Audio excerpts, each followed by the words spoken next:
Hello folks, I just changed in the back of my car.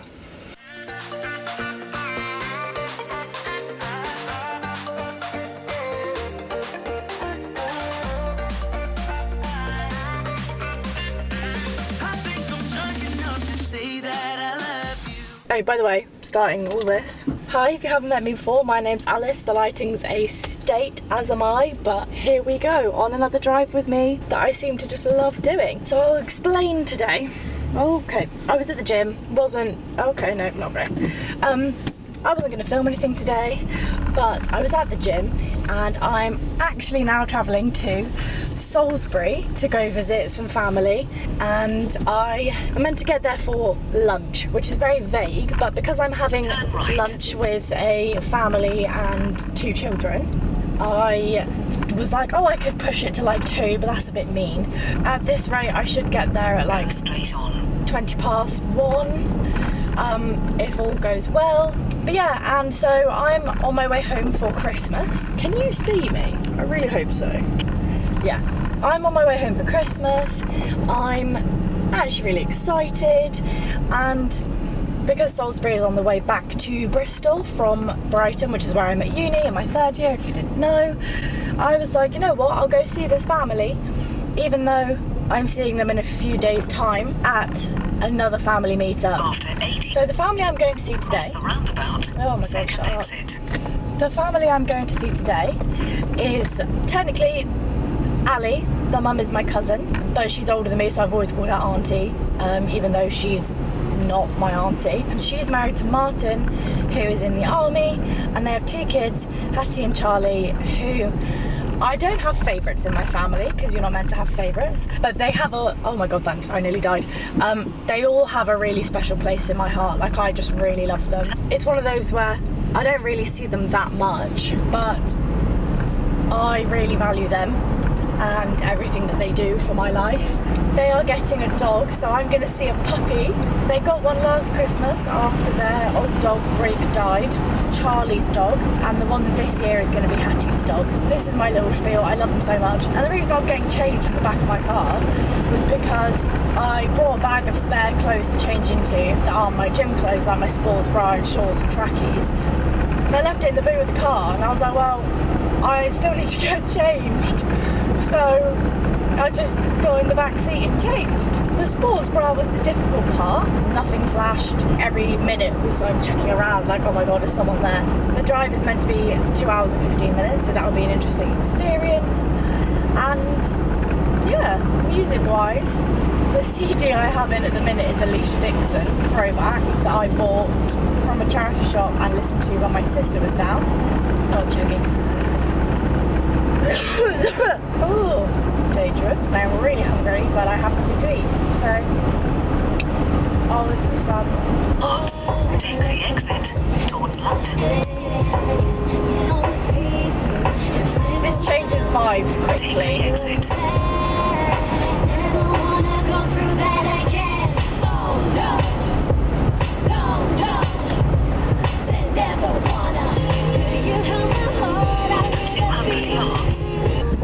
Why did you do that? I'm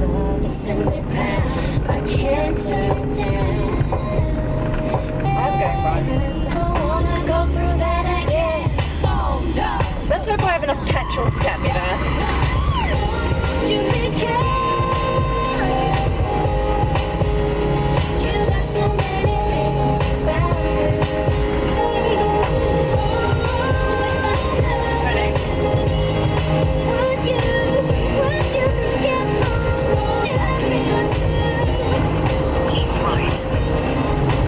I'm actually in a really good mood.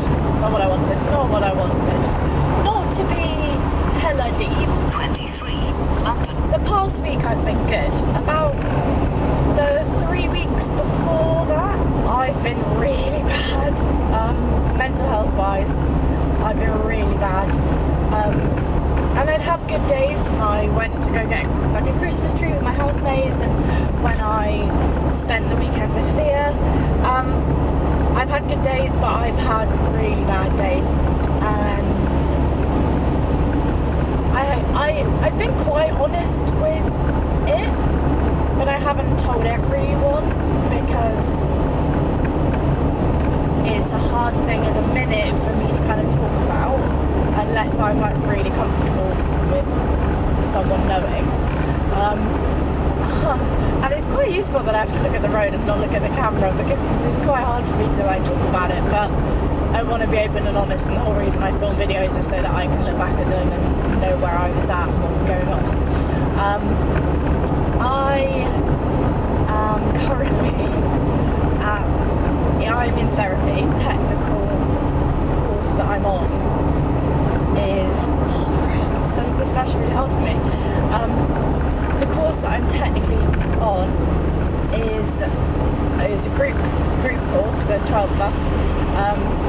Is for low self-esteem, and it kind of goes hand in hand with depression and anxiety, because in the little flow diagram that we've all been given of low self-esteem, when you kind of set off on a little spiral of low self-esteem, it goes through anxiety and then depression, and it just kind of keeps going round. And I've been really struggling. I'm hoping it's one of those that will get worse before it gets better, because in a minute we've kind of gone through all the background, but we haven't done any of the CBT, here's how you're meant to change everything, and obviously that's difficult for me in general, because I find it quite, not necessarily patronising, but because I study psychology, I feel like it kind of, it reinforces my low self-esteem that I'm not good enough. That's my one of my core beliefs that we've figured out. Because I study psychology, I know everything that they're telling me, and it's kind of like, well, if you know it, why aren't you doing it? Like, if you know all of it, why do you still have this? I'm hoping it'll be better, and I've been really good for the past week. Last weekend I went to Bath with Thea and Katie and Joe, and then went to Katie's parents' house, stayed over there, came back. I've had like a really good week. I don't know whether that's because I've been busy and because I've had like loads of things to look forward to. I think God's just like blessing me with a good week running up to Christmas. But yeah, but no, I'm really proud of myself because I have been doing a lot better. The typical Alice is, I'll have breakdowns, but they're quite funny, and I'll go on a little rant and a rampage, but then I'll do this and I'll joke about it and it'll be fine. And in my flat we have like a wall of lows where we all write our breakdowns, as in the funny ones, the ones where like Millie spilled some yogurt out of the fridge and burst into tears, which didn't quite burst, you know what I mean, like we'll write stuff like that. But all of mine for the past few weeks haven't been funny, they've been actually me going through like depressive episodes. Yeah, I'm gonna maybe look into like getting an SAD lamp, or like, it sounds so silly, but even going and getting like a sunbed when I go home, because a couple of people have said to me, have I considered if I have seasonal affective disorder? But I got referred for this therapy in like May, so I know that I wouldn't just have seasonal affective disorder, but it's, you know, any help I can get really I'll take. So when I was in the gym and I literally did one thing I was meant to do and then left, because I was in such a happy mood to like go see my family that I was like, actually I just want to get there, like I really just want to get there. And any happy moods I have I want to take, and like any time I'm feeling motivated or productive, I'll take, which is why I haven't been sleeping till like 2 or 3 in the morning, because that seems to be when I'm productive, which means I'm running on 4 hours of sleep tonight. But I've been doing, that's like the least amount of sleep I've got in a while. Sleep's not normally an issue for me, as in I'll get like 7 or 8 hours, it'll just be from 3 to like 3 a.m. to like 10 a.m, you know? Don't know why I just said all that. It's quite nice to get it all out in the open, I guess. Yeah, so that's where I go every Tuesday night, is to therapy. And I know I do really struggle with it. If anyone sees me on Tuesdays afterwards, I really struggle to like talk like a normal person. But yeah, I'm hoping 1 step backwards, 2 steps forward, 5,000 steps backwards, 10 million steps forward is the aim. Oh, and I'm also vaguely considering converting to law after uni, so that's something that I'll definitely talk about another time. But yeah, looking at doing that, possibly moving back home after uni, which is something I never thought of, so we'll swiftly move on. As much as I've been trying to say, as much as I appear okay, we're over, life's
be amazed. I'm so excited. It's rain. It's better than just running out and back in the days. My feathers are Oh, deep and emotional. Like me. I thought I snorted for a second. that I'm feeling. I love you too much. It shows. I realise I'm doing a lot of like, Can't forget to breathe slow. Count from 1 to 10 with my eyes. Please never lose control. you know what?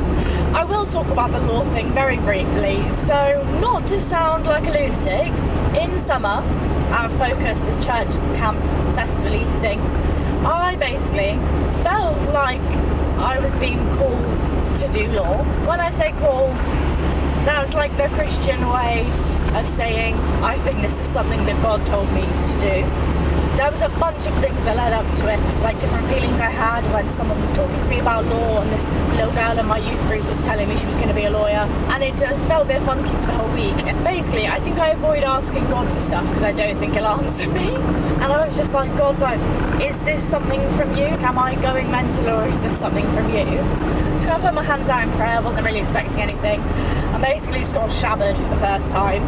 That's my jokey way of playing down the fact that I basically met the Holy Spirit, which was sick, obviously, but makes me sound like a nutcase to anyone who doesn't believe in the Lord, but I do, so that's chill. Just started shaking and burst into tears for no reason, and then started laughing loads, and it was really weird. Like, it was just, it kind of happened, and I was like, no clue what's gone on. People were praying for me, and then when someone else put their hand on me, it like got stronger, and I was like, this is weird. So I then was rolling off the fact that I like God had called me to law. That is currently my life trajectory. But obviously, a year ago, if you'd said, are you ever going to leave Brighton and go back home and live in Bristol, I would have bet you £1 million that I would never do it in my life. You never know. The Lord works in mysterious ways, the world works in mysterious ways, whether you choose to call it the world or the Lord. But no, it is nice. It definitely helped me because it made me feel like I have something to work towards now, which is obviously one of the whole issues with ending a degree, is you feel like, shit, what do I do from here? But obviously I don't think I'm clever enough to be a lawyer. The only reason I'm actually even considering it is because I slightly felt like that was something that I should do. I don't think I'm clever enough, so hopefully I'm going to have to overcome that, but you know what, we'll see. And I don't want to deal with the fact that I'll be leaving behind everybody that I love and care about in Brighton. But, you know, I'm moving home and losing independence and living with my parents again. You know what? It'll all work out. God's got it. We'll just hope and pray for the best. And I'm now following all of the Instagrams that are to do with law and trying to find all of the YouTubers that do law or do a GDL.